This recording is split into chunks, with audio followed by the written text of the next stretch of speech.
Hello hi नमस्ते प्रणाम सब यूट्यूब फैमिली के हमरा तरफ से हाथ जोड़ के प्रणाम बा।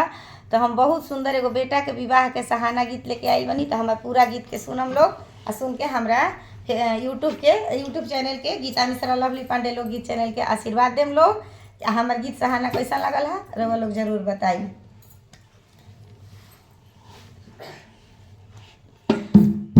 सुडा वाला